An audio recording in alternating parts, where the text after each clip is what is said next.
최근 몇 년간 일론 머스크는 자신의 트위터와 여러 인터뷰에서 유독 한 나라를 반복해서 언급했습니다. 바로 대한민국입니다. 그는 한국을 두고 세계에서 가장 빠르게 인구가 붕괴되고 있는 나라 중 하나라고 경고했습니다. 이 발언 이후 전 세계 경제 전문가들 사이에서 하나의 질문이 나오기 시작했습니다. 왜 하필 한국일까? 미국도 아니고 중국도 아니고 인구 5천만의 이 작은 나라가 왜 미래 이야기가 나올 때마다 빠지지 않는 걸까? 답은 생각보다 단순합니다. 한국은 지금 인류가 한 번도 제대로 겪어보지 못한 일을 가장 빠른 속도로 경험하고 있기 때문입니다. 합계 출산율 0.6명, 전쟁도 없고 전염병도 없고 경제가 완전히 무너진 것도 아닌데 사람이 사라지고 있습니다. 이런 속도의 인구 감소는 역사책 어디에도 사례가 없습니다. 한국은 지금 전 세계에서 가장 먼저 사람이 줄어드는 사회를 현실로 겪고 있는 나라입니다. 그런데 머스크는 이 상황을 단순한 비극으로만 보지 않았습니다. 그는 한국을 불쌍한 나라로 본 것이 아니라 앞으로 다가올 미래를 가장 먼저 시험하게 될 나라로 바라봤습니다. 사람이 사라지는 사회.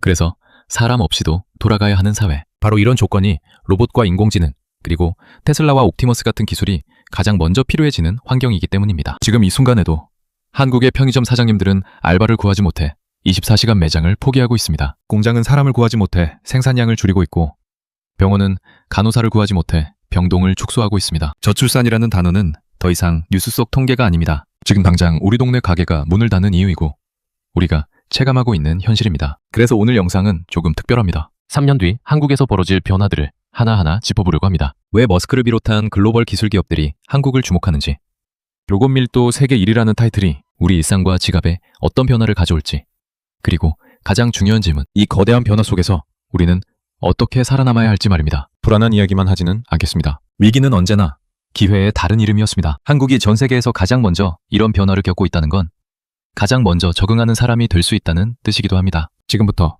그 이야기를 시작해보겠습니다. 구독과 좋아요를 눌러주시면 앞으로 더 깊이 있는 분석으로 찾아뵙겠습니다. 합계 출산율 0.6명. 이 숫자의 의미는 단순합니다. 지금 태어난 아이들이 부모가 될 때쯤이면 인구가 절반으로 줄어든다는 뜻입니다. 대략 30년마다 반통악입니다. 전쟁이 난 것도 아닙니다. 전염병이 돈 것도 아닙니다. 경제가 무너진 것도 아닙니다. 오히려 한국의 1인당 GDP는 세계 10위권입니다. 그런데 아이가 태어나지 않습니다. 이런 사례는 역사상 거의 없습니다. 정부가 지난 20년 동안 출산 정책에 쏟아부은 돈은 약 280조 원. 결과는 정반대였습니다. 출산율은 계속 떨어졌습니다. 이건 돈 몇백만 원으로 해결될 문제가 아닙니다. 집값, 교육비, 경쟁 문화, 결혼 기피, 구조적인 문제입니다. 바로 이 지점에서 일론 머스크가 한국을 주목합니다. 돈을 써도 안 되는 문제라면 다른 해법이 필요합니다. 사람이 줄어드는 사회에서도 돌아가는 시스템. 그게 바로 로봇과 AI입니다. 한국은 선택지가 없습니다. 다른 나라는 로봇을 쓸까 말까 고민하지만 한국은 안 쓰면 망한다는 단계에 이미 들어왔습니다. 이건 예측이 아니라 현실입니다. 아이가 안 태어나면 뭐가 문제일까요? 20년 뒤 문제 아니냐고요? 아닙니다. 지금 당장 문제입니다. 편의점 사장님들이 가장 무서워하는 게 뭔지 아세요? 매출 감소가 아닙니다. 알바생이 안 온다는 겁니다. 시급을 올려도 지원자가 없습니다. 그래서 어쩔 수 없이 24시간 운영을 포기합니다. 매출은 줄고 결국 폐업합니다. 공장도 마찬가지입니다. 중소기업 사장님들이 제일 힘들어하는 게 구인난입니다. 임금을 올려도 젊은 사람들은 오지 않습니다. 그 결과 생산량을 줄이거나 아예 공장 문을 닫습니다. 병원은 어떨까요? 간호사 구하기가 하늘의 별 따기입니다. 야간 근무, 주말 근무를 감당할 인력이 부족합니다. 병동을 축소하거나 응급실 운영 시간을 줄입니다. 이게 지방에서만 벌어지는 일이 아닙니다. 서울도 마찬가지입니다. 배달기사, 택배기사, 청소인력, 모든 분야에서 사람이 부족합니다. 저출산의 진짜 공포는 아이가 없다는 게 아닙니다. 일할 사람이 없다는 겁니다. 그리고 그 문제는 이미 시작됐습니다. 한국은 로봇 강국이 되겠다고 선언한 적이 없습니다. 그냥 살려고 하다 보니 1등이 됐습니다. 통계를 보겠습니다. 노동자 2만 명당 로봇 1000대 이상. 이게 어느 정도냐면 미국의 3배, 독일의 2배, 일본보다도 많습니다. 압도적인 1위입니다. 왜 이렇게 됐을까요? 간단합니다. 사람을 구할 수 없으니까 로봇을 샀습니다. 자동차 공장, 반도체 공장, 식품 공장, 모든 곳에서 로봇이 사람을 대체하기 시작했습니다. 현대자동차 울산 공장을 가보면 압니다. 용접, 도장, 조립, 대부분의 공정이 자동화됐습니다. 사람은 관리자 역할만 합니다. 이게 5년 전 이야기입니다. 지금은 더 진화했습니다. 삼성전자 반도체 공장은 어떨까요? 24시간 불이 꺼지지 않지만 사람은 거의 보이지 않습니다. 기계가 기계를 만들고 로봇이 로봇을 관리합니다. 인간은 이상 징후를 모니터링할 뿐입니다. 이건 대기업만의 이야기가 아닙니다. 중소기업도 마찬가지입니다. 인건비 부담을 이기지 못해 로봇을 도입합니다. 처음엔 비싸 보여도 장기적으로는 이득입니다. 로봇은 쉬지 않고 불평하지 않고 퇴사하지 않으니까요. 한국은 로봇을 좋아해서 쓴 게 아닙니다. 사람이 없어서 울며 겨자 먹기로 도입한 겁니다. 그 결과가 세계 1위입니다. 반도체 공장을 한 번이라도 가본 사람은 압니다. 그곳은 이미 미래입니다. 삼성전자 평택공장, SK하이닉스, 이천공장, 이 거대한 시설 안에서 일하는 사람은 몇 명일까요? 수만 명. 아닙니다. 실제로는 몇백 명 수준입니다. 클린룸 안으로 들어가면 사람보다 로봇이 더 많습니다. 웨이퍼를 나르는 건 로봇, 검사하는 것도 자동화 시스템, 분량을 걸러내는 것도 AI입니다. 사람은 뭘 하느냐? 관리합니다. 모니터를 봅니다. 데이터를 분석합니다. 예외 상황이 발생했을 때만 개입합니다. 이게 비정상이 아닙니다. 이게 정상입니다. 왜냐하면 반도체는 사람 손으로 만들 수 없는 수준까지 왔기 때문입니다. 나노 단위 공정은 인간의 손으로는 불가능합니다. 로봇과 AI만이 할 수 있습니다. 그리고 이 시스템은 점점 확대되고 있습니다. 자동차, 배터리, 디스플레이, 모든 첨단 산업이 같은 길을 걷고 있습니다. 공장은 이미 미래에 도착했습니다. AI를 두려워하는 이유가 뭘까요? 사람보다 똑똑해서? 아닙니다. 빠르기 때문입니다. 인간은 선형으로 성장합니다. 올해보다 내년에 조금 나아집니다. 10년 뒤엔 조금 더 나아집니다. 천천히, 꾸준히 발전합니다. 하지만 AI는 다릅니다. 지수함수로 성장합니다. 올해 성능이 내년엔 2배가 아니라 10배가 됩니다. 3년 뒤엔 100배가 됩니다. GPT-3에서 GPT-4로 넘어가는데 걸린 시간이 얼마인지 아세요? 1년 반입니다. 그 사이 성능은 몇 배나 향상되십니까? 측정 불가 수준입니다. 문제는 멈출 수 없다는 겁니다. 구글이 멈추면 오픈AI가 앞서갑니다. 오픈AI가 멈추면 엔스로픽이 치고 올라옵니다. 경쟁 구조상 개발을 중단할 수 없습니다. 우리는 내년을 생각하지만 AI는 다음 세대를 건너뜹니다. 그래서 무섭습니다. 준비할 시간이 없습니다. 3년 뒤 한국은 어떻게 바뀔까요? 그 속도를 따라잡을 수 있을까요? 지금부터 그 시나리오를 하나씩 풀어보겠습니다. 일론 머스크는 왜 한국을 계속 언급할까요? 한국 시장이 크기 때문? 아닙니다. 인구 5천만은 미국의 6분의 1도 안 됩니다. 답은 공급망입니다. 한국은 테슬라의 심장입니다. 배터리부터 보겠습니다. LG 에너지 솔루션, 삼성 SDI, SK온. 전 세계 전기차 배터리의 30% 이상을 한국이 만듭니다. 테슬라 배터리도 상당 부분 한국산입니다. 반도체는 어떻습니까? 삼성전자와 SK하이닉스. 메모리 반도체 점유율이 70%입니다. 테슬라의 자율주행 칩에도 한국산 메모리가 들어갑니다. 디스플레이도 마찬가지입니다. 삼성 디스플레이, LG 디스플레이, 테슬라 차량 내부 화면도 한국에서 만듭니다. 조선은 어떻습니까? 하나오션이 최근 LNG 운반선 수주 1위를 차지했습니다. 미래 에너지 운송의 핵심입니다. 이 모든 게 연결되어 있습니다. 머스크가 한국 없이 테슬라를 만들 수 있을까요? 불가능합니다. 배터리도 없고 반도체도 없고 디스플레이도 없습니다. 그래서 한국이 중요합니다. 소비 시장이 아니라 생산 심장이기 때문입니다. 한국 공장이 멈추면 테슬라 생산 라인이 멈춥니다. 연간 수조 원 단위 공급망이 한국에 달려 있습니다. 머스크가 한국을 주목하는 이유는 단순합니다. 한국 없이는 자신의 비전을 실현할 수 없기 때문입니다. 테슬라의 옵티머스 로봇, 이 휴머노이드 로봇이 본격 양산되면 어디서 가장 먼저 팔릴까요? 미국? 중국?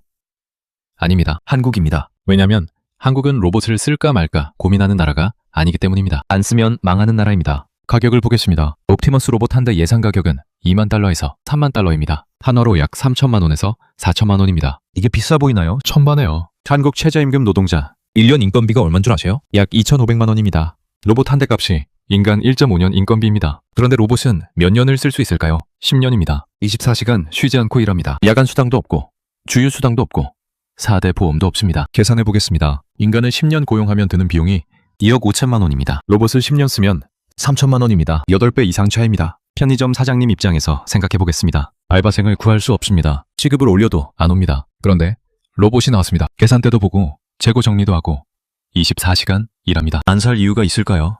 공장 사장님도 마찬가지입니다. 젊은 노동자를 구할 수 없습니다. 나이 든 인력으로는 힘든 작업을 할 수 없습니다. 로봇이 대안입니다. 한국은 옵티머스 로봇이 가장 빨리, 가장 많이 팔릴 시장입니다. 왜냐하면 필요가 절박하기 때문입니다. 로봇이 일을 하면 뭐가 달라질까요? 물가가 무너집니다. 생각해보세요. 물건값은 왜 비쌀까요? 재료비, 그것도 있지만 가장 큰 건 인건비입니다. 햄버거 하나 값에서 인건비가 차지하는 비율이 얼마일까요? 약 30%에서 40%입니다. 카페 커피 한 잔 비슷합니다. 식당에 밥 한 끼 역시 마찬가지입니다. 자동차는 어떻습니까? 생산 원가에서 인건비 비율이 20%에서 30%입니다. 스마트폰도 비슷합니다. 그런데 이 인건비가 사라지면 어떻게 될까요? 가격이 내려갑니다. 30% 싸지는 게 아닙니다. 경쟁 때문에 그 이상 내려갑니다. 예를 들어 보겠습니다. A식당은 사람을 고용합니다. 짜장면 한 그릇에 8,000원입니다. B식당은 로봇을 씁니다. 짜장면 한 그릇에 5,000원입니다. 손님은 어디로 갈까요? B식당입니다. A식당도 결국 가격을 내려야 합니다. 안 그러면 망합니다. 그래서 로봇을 도입합니다. 가격 경쟁이 시작됩니다. 이게 한두 업종만의 이야기가 아닙니다. 전 산업으로 확산됩니다. 제조업, 서비스업, 물류, 모든 것에서 인건비가 빠집니다. 결과는요, 구조적 디플레이션입니다. 물가가 계속 내려갑니다. 비싼 건 물건이 아니었습니다. 사람을 쓰는 비용이었습니다. 3년 뒤 한국은 세계에서 가장 물가가 싼 나라 중 하나가 될 수 있습니다. 로봇 덕분입니다. 물가가 내려가면 좋은 거 아닙니까? 천만에요. 문제가 있습니다. 일자리가 사라지면 소득도 사라지기 때문입니다. 햄버거가 싸졌습니다. 그런데 햄버거를 살 돈이 없습니다. 왜냐하면 일자리가 없으니까요. 이게 역설입니다. 전 세계가 이 문제를 고민하고 있습니다. 로봇세를 걷어야 하는가? 기본소득을 줘야 하는가? 분배구조를 어떻게 바꿔야 하는가? 빌 게이츠는 로봇세를 주장했습니다. 로봇이 인간을 대체하면 그 로봇에 세금을 매겨서 재원을 마련하자는 겁니다. 일론 머스크는 보편적 고소득을 언급했습니다. 모든 사람에게 기본적인 소득을 보장하자는 겁니다. AI와 로봇이 만든 부를 나누자는 개념입니다. 하지만 이건 아직 비전 단계입니다. 확정된 정책이 아닙니다. 실험 중입니다. 핀란드는 기본소득 실험을 했습니다. 결과는 애매했습니다. 케냐도 하고 있습니다. 아직 결론이 안 났습니다. 한국은 어떻게 할까요? 아직 모릅니다. 정부도 기업도 고민 중입니다. 분명한 건 하나입니다. 로봇이 일자리를 대체하는 건 막을 수 없다는 겁니다. 그럼 남은 질문은 어떻게 적응할 것인가?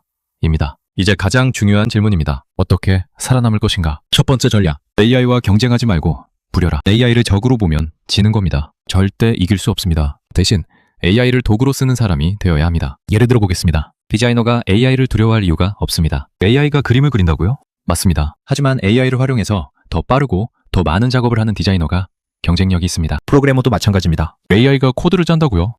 맞습니다. 하지만 AI가 짠 코드를 검토하고 수정하고 최적화하는 사람이 필요합니다. 마케터, 기획자, 작가, 모든 분야가 같습니다. AI를 거부하는 사람은 도태되고 AI를 활용하는 사람은 살아남습니다. 지금 당장 시작하세요. 챗 GPT든 미드저니든 뭐든 써보세요.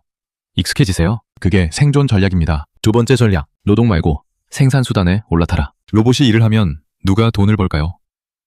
로봇 주인입니다. 노동자가 아니라 자본가입니다. 그럼 답은 간단합니다. 자본가가 되어야 합니다. 어렵게 생각하지 마세요. 주식을 사면 됩니다. 테슬라 주식을 사면 옵티머스 로봇의 주인 중 한 명이 됩니다. 삼성전자 주식을 사면 반도체 공장의 주인 중 한 명이 됩니다. 부동산도 마찬가지입니다. 상가를 사면 임대소득이 생깁니다. 건물주가 되는 겁니다. 노동소득만으로는 한계가 있습니다. 자본소득을 만들어야 합니다. 지금부터 준비하세요. 세 번째 전략. 직업보다 적응력을 키워라. 앞으로 10년 뒤에도 존재할 직업이 뭘까요?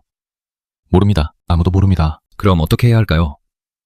하나의 직업에 올인하지 마세요. 대신 배우는 능력을 키우세요. 변화에 빠르게 적응하는 사람이 살아남습니다. 새로운 기술을 배우는 사람, 새로운 분야로 전환할 수 있는 사람, 그게 진짜 경쟁력입니다. 평생 한 직장, 한 직업 시대는 끝났습니다. 이제는 평생 학습 시대입니다. 계속 배우고, 계속 적응하고, 계속 변화해야 합니다. 이 세 가지를 기억하세요. AI를 부려라. 생산 수단에 올라타라. 적응력을 키워라. 이게 현실 전략입니다. 오늘 영상 어떠셨나요? 한국은 위험한 나라일 수도 있고 가장 먼저 적응하는 나라일 수도 있습니다. 차이는 준비한 사람입니다. 3년 뒤 한국은 분명 달라져 있을 겁니다. 로봇이 거리를 돌아다니고 AI가 일상이 되고 물가 구조가 바뀌어 있을 겁니다. 그 변화 속에서 살아남으려면 지금부터 준비해야 합니다. AI를 배우고 투자를 시작하고 적응력을 키우세요. 다음 영상에서는 더 구체적인 투자 전략과 생존 시나리오를 다뤄보겠습니다. 구독 눌러주시면 놓치지 않고 보실 수 있습니다. 좋아요와 알림 설정도 부탁드립니다. 경제 베토벤이었습니다. 다음에 뵙겠습니다. 감사합니다.